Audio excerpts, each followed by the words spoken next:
Kita sudah bahas sisi dari Iran ya, kita juga ingin mendalami apa sebetulnya tujuan dari Amerika Serikat terus memperluas serangan khususnya infrastruktur militer dari Iran ini. Apa tujuan akhir dari Amerika Serikat ini? Kita akan dalami usai jeda, kami jeda terlebih dahulu pemirsa program Apa Kabar Indonesia malam akan kembali untuk Anda sesaat lagi. Ya, kita lanjutkan diskusi kita. Saya mau kembali ke Mas Ridwan. Mas Ridwan, ini kalau kita sebelumnya sudah membahas dari sisi Iran, sekarang kita bahas dari sisi Amerika Serikat. Apa yang menjadi tujuan dari Amerika Serikat yang terus melancarkan serangan, memperluas serangannya ke infrastruktur militer Iran? Tujuan dari Amerika Serikat ini apa, Mas? Ya, tadi yang disampaikan Pak Ajrianto bahwa mereka dari awal itu inginnya dua kan. Pertama adalah mengganti rezim menjadi rezim yang lebih bersahabat dengan mereka. Yang kedua tentu saja menghilangkan fasilitas nuklir, walaupun beberapa kali Abbas Araghchi, Menteri Luar Negeri Iran, mengatakan bahwa nuklir Iran itu adalah nuklir damai, berkali-kali disampaikan. Tetapi bagi Amerika, nuklir Iran dianggap sebagai pengayaan teknologi militer yang berbahaya. Jadi tampaknya dua tujuan itu yang mereka masih akan maksimalkan. Tetapi saya tadi sampaikan bahwa mereka lupa menghitung bahwa ada kalkulasi-kalkulasi yang selama mereka melakukan perundingan di Swiss itu ternyata militer Iran, baik itu militer Artes, militer normalnya maupun IRGC-nya, itu sudah memperbaiki berbagai macam senjata mereka, termasuk memindahkan pangkalan-pangkalannya. Kapasitas produksi drone itu 100 drone per hari di Iran. Sementara posisinya Amerika sekarang itu situasinya kalau dalam istilah militer itu Winchester situation. Winchester situation itu adalah amunisinya sudah habis, Wena.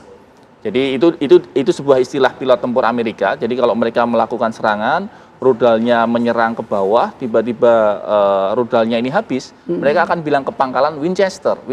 Artinya mereka sudah nggak punya lagi peluru. Nah, sekarang situasinya Winchester Station. Mereka sudah menembakkan 5.100. Baik itu Tomahawk, baik itu Patriot, itu 5.100 sudah menyerang Iran. Dari 5.100 itu kalau mau membuat sama jumlahnya itu butuh 4 tahun. Dan itu tidak mudah juga dalam situasi hari ini di Amerika. Tadi Pak Ajrianto menyatakan bahwa kampanye dari Partai Demokrat di Amerika Serikat untuk pemilu sudah dengan sangat aktifnya menyerang kebijakan Trump. Dan kalau ini dilanjutkan, Trump nekat, ya saya bisa meyakini bahwa yang diinginkan itu menggulingkan rezim Iran, bisa saja Trump yang akan terguling, karena kalau nanti kemudian dalam pemilu setelah ini Demokrat unggul, kemungkinan impeachment akan berjalan. Oke, kalau selama berhari-hari ini Amerika Serikat non-stop menyerang Iran, ini artinya Amerika Serikat sudah menemukan lokasi target baru kah untuk menyerang Iran? Kalau banyak analis menyebut itu sebenarnya sisa-sisa amunisi lama, karena situasinya tadi Winchester Station. Amunisi mereka itu sudah sangat terbatas, bahkan untuk rudal-rudal pencegatnya itu harus mengambil dari semenanjung Korea, dan itu membuat kapasitas militer Asia Pasifik Amerika itu kosong di situ. Dan ini sangat merisaukan juga sebenarnya bagi Amerika, karena kalau kemudian Beijing misalnya bermanuver di Pasifik, mereka nggak punya counternya misalnya di Selat Taiwan. Nah, kapal induk mereka yang kira-kira sekitar 400 nautical mile dari Selat Hormuz itu juga dalam posisi Winchester sebenarnya. Kemampuan rudalnya sudah tidak sebanyak di awal dulu. Sebagai statistik ya, pada saat awal perang itu sehari mereka melakukan 500 serangan satu hari. Jadi 500 serangan di 500 titik di Iran satu hari. Sekarang maksimal 50 maksimal. Jadi kan kita bisa bayangkan ya bagaimana dulu diserang 500 sehari saja, Iran masih bertahan 90 hari. Apalagi sekarang cuma diserang 50 gitu. Apalagi sekarang Iran juga sudah membuat drone-drone baru. Jadi bagi Iran kalau memang nekat Amerikanya ya akan dihadapi, dan kemungkinan itu bisa lebih panjang dari yang kemarin. Oke, seberapa besar resiko konflik ini akan semakin meluas begitu ke kawasan, apalagi Iran mengirim serangan balasan yang menyasarkan infrastruktur militer Amerika Serikat di kawasan Timur Tengah? Ya, itu sangat tergantung dengan target Amerika di Timur Tengah. Seperti kita ketahui, meskipun agak terasa simplistis ya, sebetulnya Amerika itu kan ingin mendukung Israel menciptakan apa yang dia sebut sebagai Timur Tengah baru. dan yang menjadi penghalang bagi Timur Tengah baru, New Middle East, yang menjadi tujuan Israel itu, kan penghalangnya itu tinggal Iran beserta proksi-proksinya.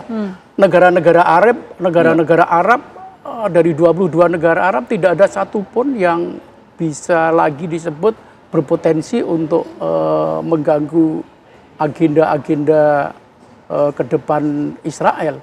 Dan tinggal Iran dengan proksi-proksinya yang terkenal dengan 3H, ya.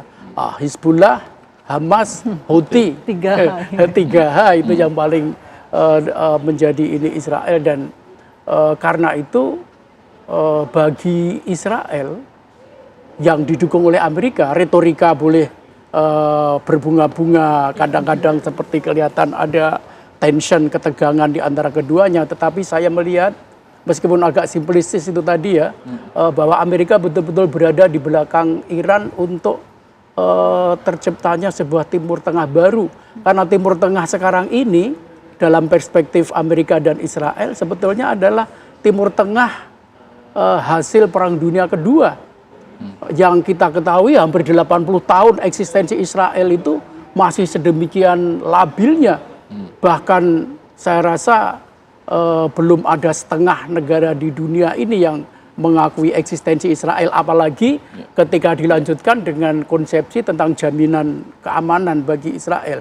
Karena itu sebuah Timur Tengah baru di mana Israel menjadi kekuatan hegemonik di Timur Tengah. Sekarang ini Israel secara militer memang di Timur Tengah sudah sangat di atas angin ya sebetulnya dari sudut peralatan-peralatan militer. Dan saya rasa Israel sudah banyak disebut sebagai kekuatan hegemonik regional Timur Tengah.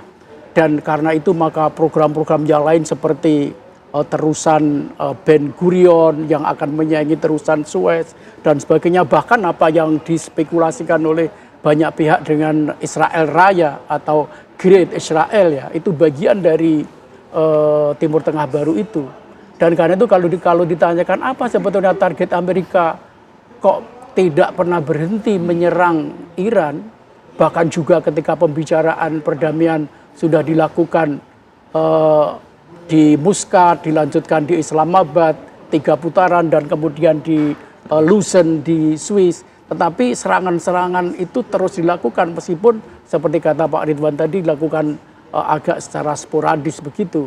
Tetapi terlihat betul bahwa Amerika belum mau berhenti ketika apa yang dia inginkan yaitu kehancuran Israel sebagai kekuatan yang mengancam Israel itu dapat betul-betul diraih dalam perang kali ini. Nanti kita pantau bagaimana perkembangannya. Tentu kita berharap yang terbaik agar kemudian muncullah upaya perdamaian yang bisa disepakati oleh kedua pihak, baik itu Amerika Serikat dan juga Iran. Terima kasih Pak Ajrianto. Terima kasih Mas Ridwan sudah bergabung bersama kami di Apa Kabar Indonesia Malam. Semoga sehat selalu. Selamat malam.